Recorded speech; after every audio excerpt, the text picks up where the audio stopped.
Welcome back to part 2 of the ERP Rescue and Recovery Digital Journey series. This is Dan Mitzenmacher, Managing Director of Digital Advisory, Strategy, and Transformation Services. And I'm rejoined by Jim Holman, Director of Strategy and Operations, as we continue our discussion about ERP implementations and rescue and recovery.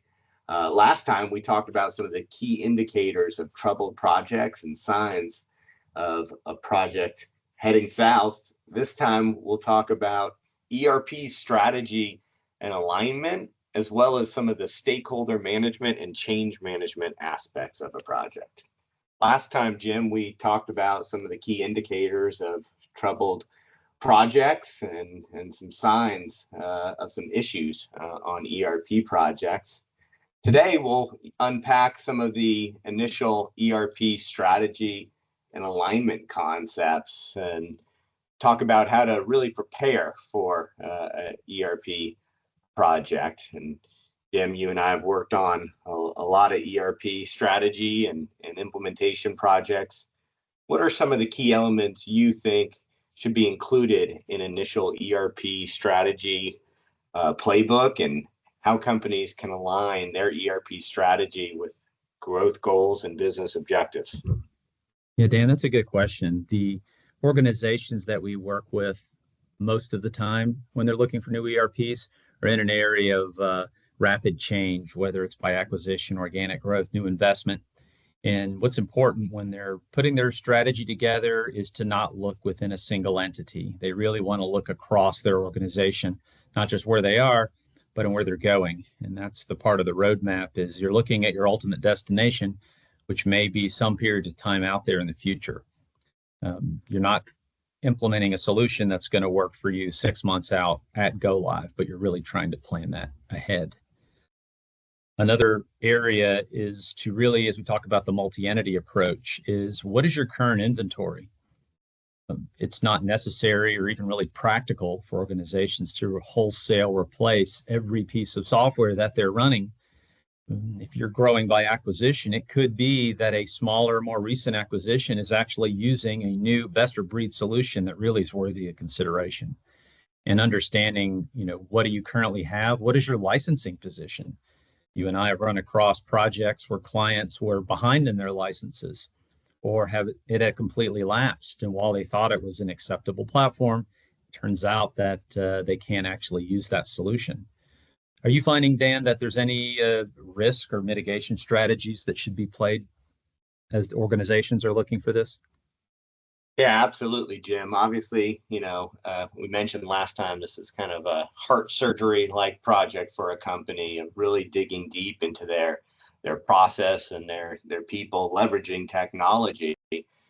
So what I find from a risk mitigation standpoint is really preparing the organization, both from an organization standpoint of knowing that we have the right people to support the project and the ongoing kind of life of the ERP long term, and having your data ready as well, because you're going to be moving systems from one to another likely, and that data readiness to prepare for the eventual migration can really start upfront in a project life cycle.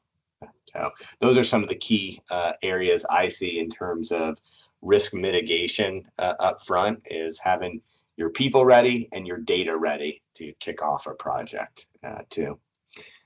Obviously, the ERP project is in it for the long game. So what are some of the best practices you see in making sure that an ERP system remains strategic for your clients in the long run?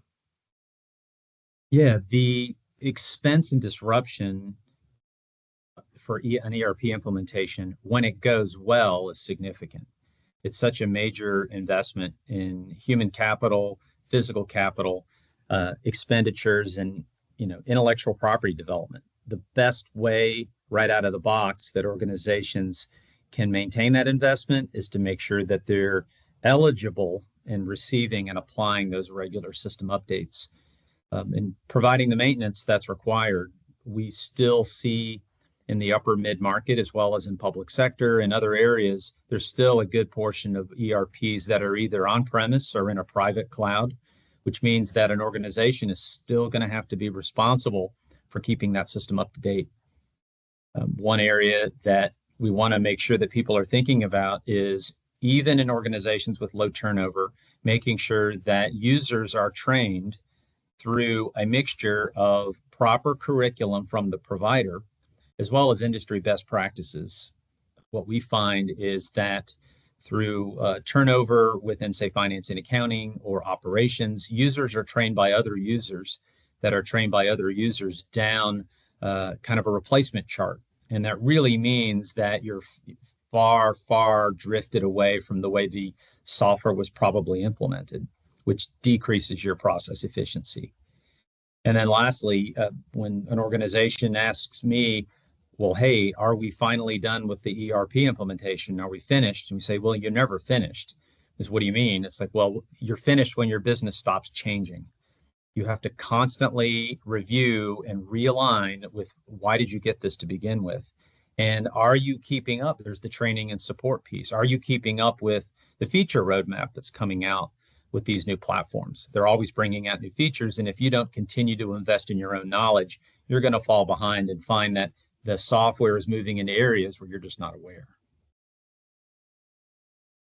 Yeah, Jim, I'm really going to go back to the people portion of that, and building capabilities in-house of understanding your process and how the ERP technology enables that process is really important to help maintain this strategic asset in the long run. That it's really a business-led project, right? And while IT's heavily involved in the configuration and maintenance long term, it's the business that really owns the ERP, and being able to build that skill set within the business to really be supporting the optimization of the technology to enable the business processes.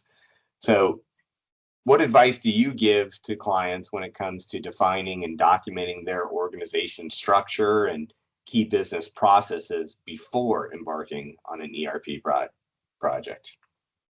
Yeah, the process mapping, process discovering, and analysis, as you and I know very well, leads to thousands of potential records for solution requirements. And really, we don't want organizations to get bogged down in the minutia of how to do and process a journal entry. That's ultimately not what's going to make this project succeed or fail. But how do you make sure you're providing enough analysis that you're focusing an organization on the key elements that are truly meaningful for them with regards to what they need to seek out in a platform? I think we see clients get wrapped around the axle over a favorite piece of eye candy that really is immaterial to what their business is supposed to be doing. Next, we want to look at how our data flow and integrations moving between systems. We talked just a moment ago about, in all likelihood, you're not replacing every piece of software. And what that means is you're going to have in-place solutions. It could be a human capital management platform. It could be sales and marketing automation. It could be CRM. That isn't going anywhere. So how do you know where the system of record is, and how do you know what data is owned by what system? You need to know that going into it, because ultimately the vendors need some clear instructions. Dan, can you think about what roles and responsibilities and how establishing that would be meaningful and would help set up an organization for success?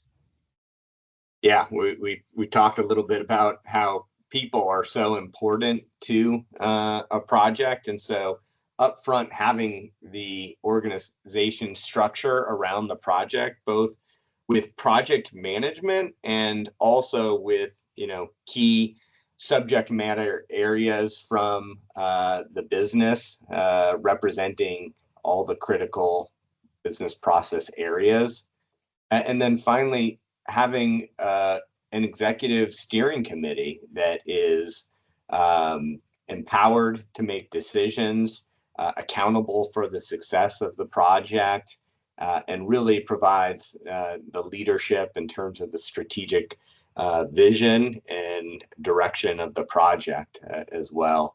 I think is very important upfront in the process to have those roles and responsibility clearly defined and the right resources identified to lead each of those areas.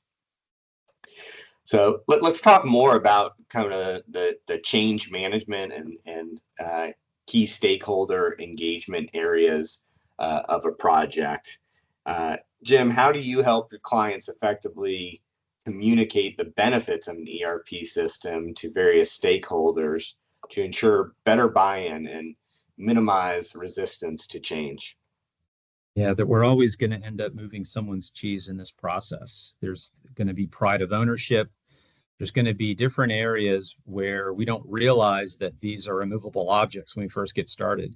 So what we've found is that it may seem glib, but we definitely strive for consensus. That doesn't mean everybody gets every feature that they want, but it simply means that there's a targeted communication plan. It's very clear when the C-suite is making that determination that they are going to invest in a new ERP platform, is not keeping that within the C-suite, but it's figuring out a way to communicate that, understanding that there's going to be benefits for the organization.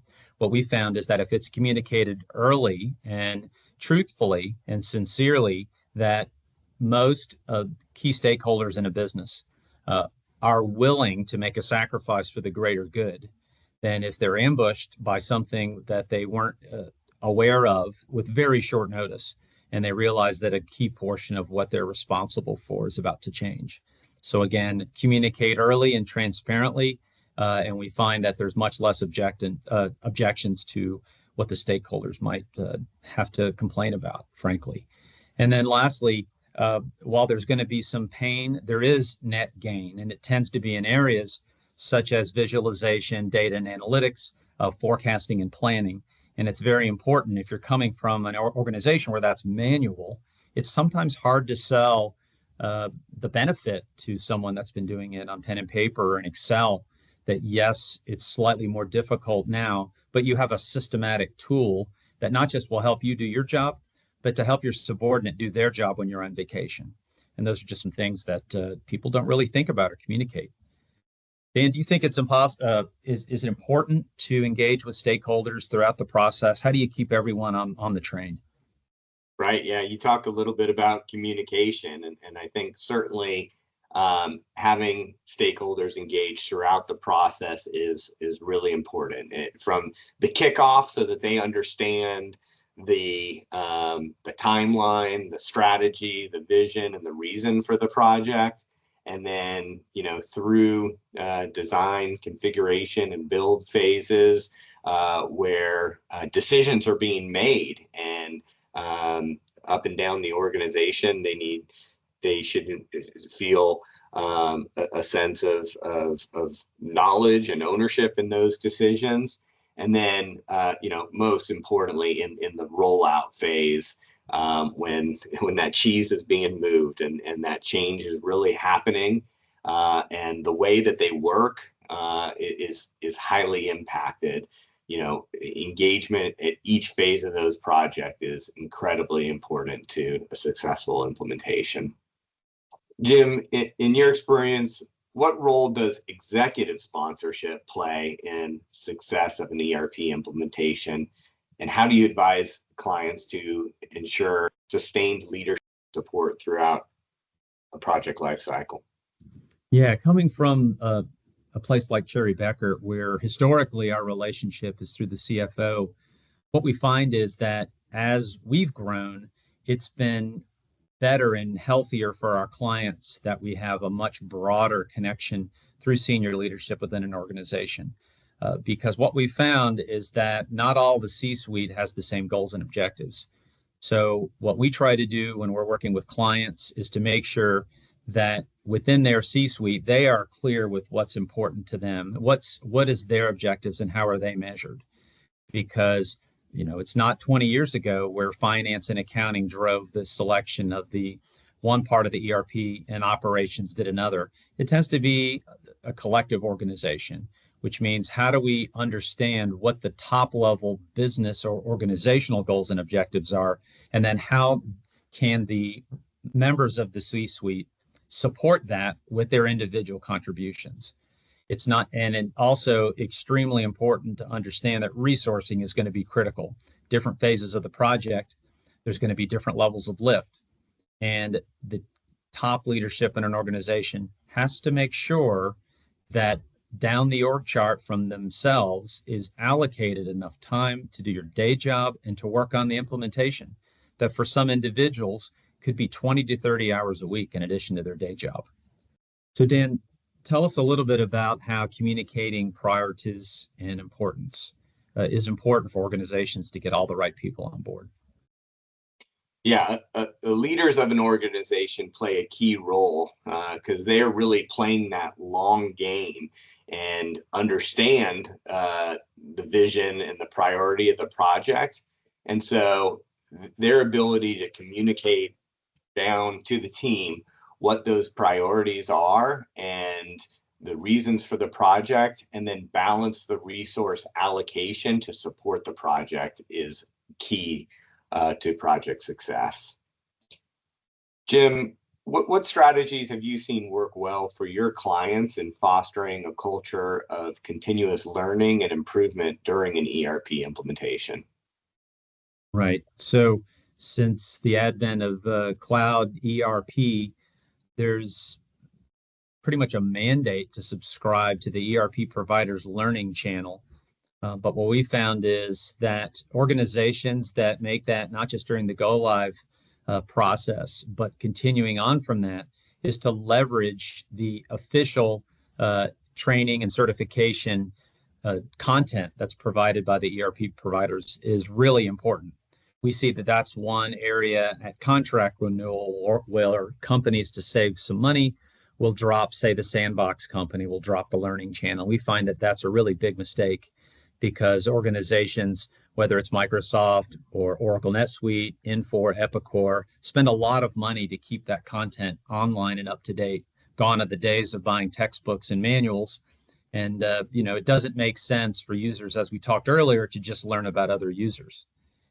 And then next is these software solutions are configurable. So while we try to avoid customization in the modern cloud ERP world, but we also recognize the fact that users, whether it's through user acceptance testing or post-go live training and education, they have their own ideas for process improvements. And what's going to be powerful and meaningful for them is to be able to have a vehicle to make suggestions that could be possible. And a lot of the screens that users live and breathe in every day have context-sensitive help that really users can learn about the capabilities of the 2, 3, 4 windows within the ERP that they spend a lot of time in.